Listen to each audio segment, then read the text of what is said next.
Salam sejahtera di dalam kasih karunia Tuhan Yesus Kristus. Jumpa lagi dengan saya, Danang Tutut, yang akan mengajak Anda semua untuk mempelajari bagian dari kitab suci. Nah, pendalaman Alkitab kita hari ini diambil dari Amsal 22 ayat yang ke-6. Anda semua tentu sudah tahu dan hafal bagaimana bunyi ayat ini. Nah, untuk itu mari kita siapkan dulu. Anda bisa membaca terlebih dahulu Amsal 22 ayat 6.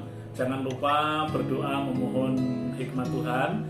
Lalu sesudah itu bisa kembali lagi bersama-sama dengan saya di sini.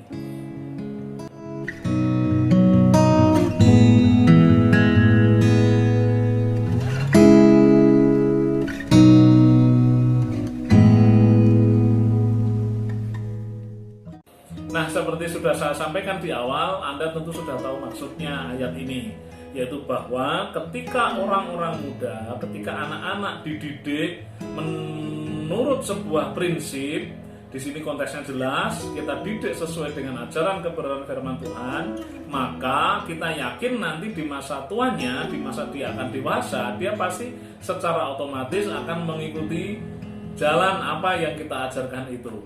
Nah, saudara-saudara, persoalannya adalah apakah selalu berlaku demikian? Apakah ini sebuah otomatisasi begitu kalau kita ajarkan mulai sekarang anak-anak, lalu kemudian otomatis dia akan kemudian seperti apa yang kita ajarkan? Sebab pada kenyataannya di lapangan seringkali ada begitu banyak anak-anak yang kita didik sedemikian rupa, di masa tuanya mereka semaunya sendiri, bahkan dia melenceng dari jalan Tuhan yang telah kita ajarkan sejak muda, sejak kecil. Nah, bagaimana dengan itu? Apakah ini ayat ini menjadi semacam ya wes sudah sepertinya sudah tak ajarkan, besok paling-paling menurut seperti apa yang saya ajarkan itu pasti sudah otomatis. Apakah seperti itu? Nah, nanti mari bersama-sama kita akan bahas bersama. Nah, saudara-saudara yang dikasihi Tuhan, mari kita lihat kata didiklah. Kita akan urai satu persatu. Kata didiklah. Kata didiklah di sini sejajar dengan 1 Raja-Raja 8 ayat 63 demikian. Demikianlah raja dan segenap Israel mentahbiskan rumah Tuhan itu. Atau dalam 2 Tawarik 7 ayat 5 yang berbunyi demikian. Demikianlah raja dan seluruh bangsa mentahbiskan rumah Allah ini, yang ini ayat yang sejajar ya, 1 Raja-Raja 8 sampai 63 dan 2 Tawarik 7 ayat 5. Dan itu pengertiannya juga sejajar dengan didiklah, artinya dia memakai makna yang sama. Tahbiskan dan didiklah. Jadi kata didiklah di sini mengandung pengertian bahwa kalau di dalam 1 Raja-Raja dan 2 Tawarik itu kan raja dan umat Israel mentahbiskan rumah Tuhan. Artinya rumah itu, bangunan itu, yaitu dipakai sebagai bait Allah, didedikasikan, dikhususkan, diberikan dan dipersembahkan kepada Tuhan. Nah, kalau kita kembalikan ke kata didiklah, artinya dedikasikanlah anak-anak ini untuk Tuhan. Dedikasikanlah pendidikan anak-anak ini sesuai dengan ajaran firman Tuhan. Artinya luangkanlah waktu, dedikasikanlah, atau kalau bahasa Jawa dimenke, diutamakan, didedikasikan. Apa yang didedikasikan? Boleh bisa waktu kita. Apa yang didedikasikan? Bisa anak itu sendiri.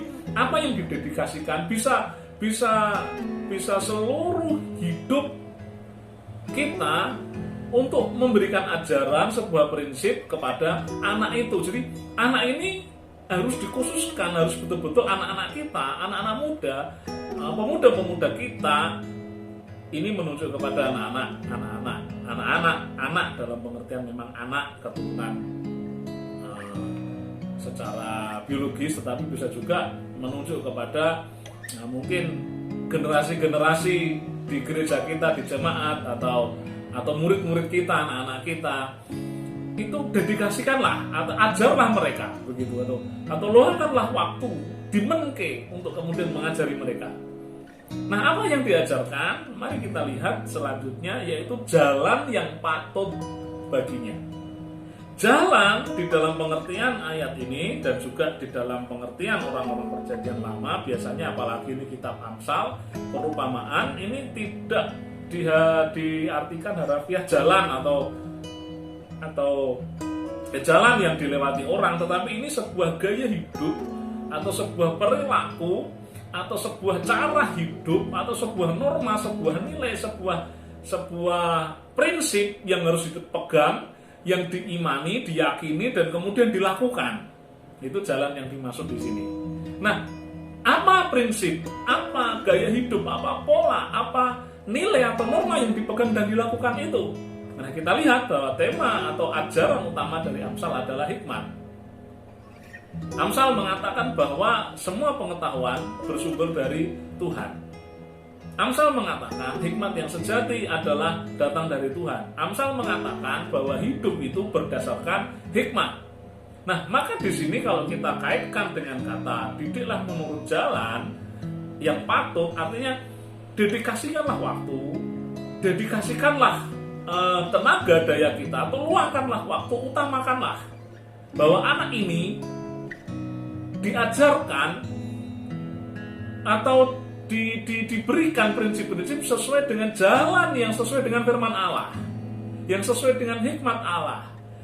Dengan kita melakukan itu, maka kita sedang mendedikasikan anak ini juga untuk Tuhan. Kira-kira begitu kalau kita jabarkan, kalau kita urai, kita kaitkan dengan 1 Raja-Raja 8 ayat 63 tadi. Jadi luangkan waktu atau utamakanlah waktu, tenaga, dan pikiran untuk mengajar anak-anak kita jalan yang patut baginya. Apa jalan yang patut? Norma, hukum, atau gaya hidup yang sesuai dengan hikmat dan firman Allah. Maka ketika kita melakukan itu, kita juga sedang mendedikasikan anak-anak kita ini untuk Tuhan. Nah, kira-kira seperti itu Bapak, Ibu, dan Saudara yang dikasih Tuhan. Nah, sekarang kita kembali kepada pertanyaan yang di awal tadi. Bagaimana kenyataannya di lapangan? Apakah kemudian kalau kita sudah merasa seperti ini, lalu kemudian kita cuek, kita lepaskan dia? Saudara-saudara, faktanya bahwa seringkali ada anak-anak yang di masa tuanya hidup tidak sesuai dengan apa yang telah kita ajarkan. Padahal kita sudah sedemikian rupa mendedikasikan waktu, mempersembahkan dia untuk Tuhan. Nah, saudara, kita harus mengerti hal ini. Memang ini tidak bisa dipungkiri. Yang pertama, saudara-saudara, ini memang menjadi persoalan yang terbesar ya saudara. Kita semua sudah tahu ini prinsipnya dan ini harus dilakukan, tetapi seringkali kenyataannya di lapangan tidak seperti itu. Problemnya adalah setelah kita mendedikasikan dan meluangkan waktu dan mengutamakan pengajaran kepada anak-anak ini, persoalan terjadi setelahnya, yaitu ketika kadang-kadang mereka dewasa. Seringkali tidak sejalan dengan apa yang kita lakukan. Nah, ini ada sebabnya. Yang pertama, saudara-saudara, anak-anak itu adalah pribadi yang unik. Anak-anak diciptakan Tuhan lengkap dengan keputusan atau kehendak bebasnya, sama seperti kita. Nah, saudara-saudara, mereka memiliki keputusan sendiri. Kelak kemudian hari, apakah mereka berketetapan di jalan Allah atau memilih jalan sendiri? Nah, ini juga keputusan mereka sendiri. Nah, kalau begitu, ya sudah, ngapain kita capek-capek mendidik mereka menurut jalan yang patut baginya? Wong dia juga punya keputusan sendiri. Saudara-saudara, ini tentu fatalistik. Sebab apa? Lah wong anak-anak yang sudah dididik sedemikian rupa menurut jalan yang patut saja ada yang bisa melenceng kok. Apalagi tidak sama sekali. Apalagi kita tidak lakukan pendidikan anak-anak kita tidak mendedikasikan mereka kepada Tuhan, tidak mendedikasikan meluangkan waktu untuk kemudian mendidik mereka sesuai jalan yang patut. Apalagi kita tidak lakukan itu, betapa kemudian mereka malah tidak punya keputusan lain selain keputusan untuk ingkar di jalan Tuhan. Nah, saudara-saudara, bagaimana pilihan Anda? Kalau saya memilih berusaha sedemikian rupa untuk mendedikasikan waktu, tenaga, pikiran untuk mengajarkan prinsip-prinsip kebenaran kepada anak-anak.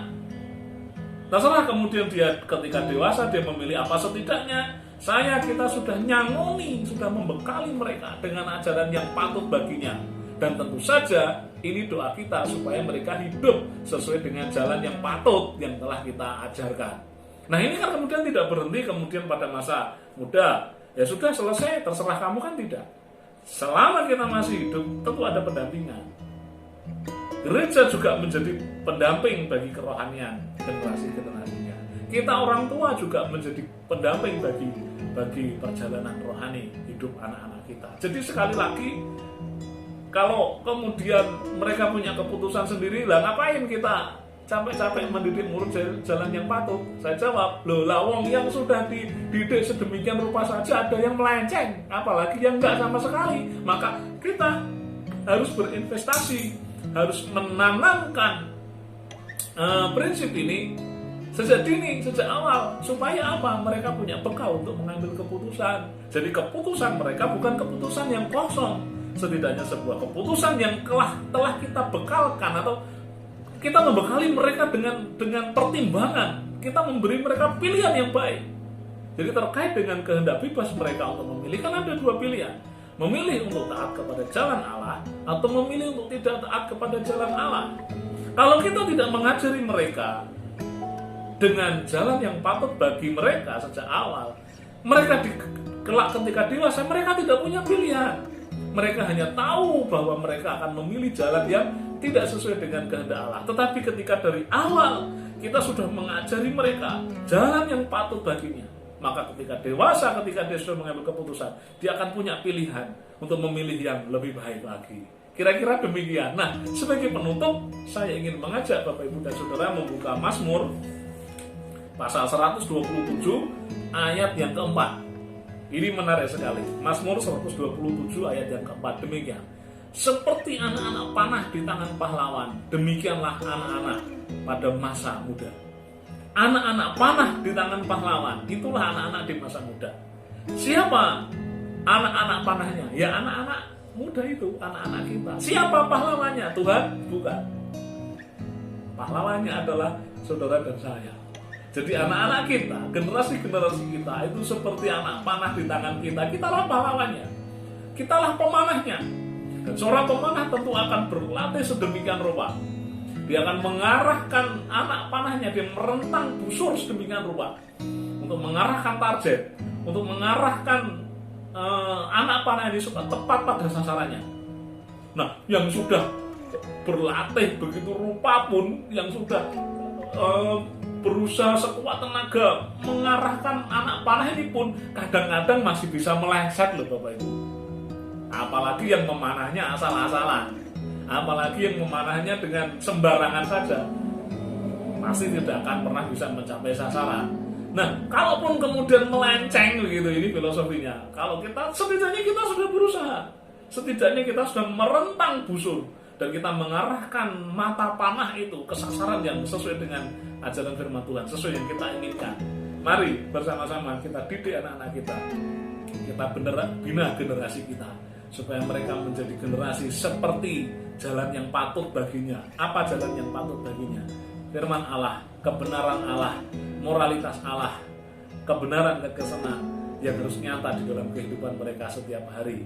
Amin. Tuhan memberkati saudara-saudara semua. Haleluya.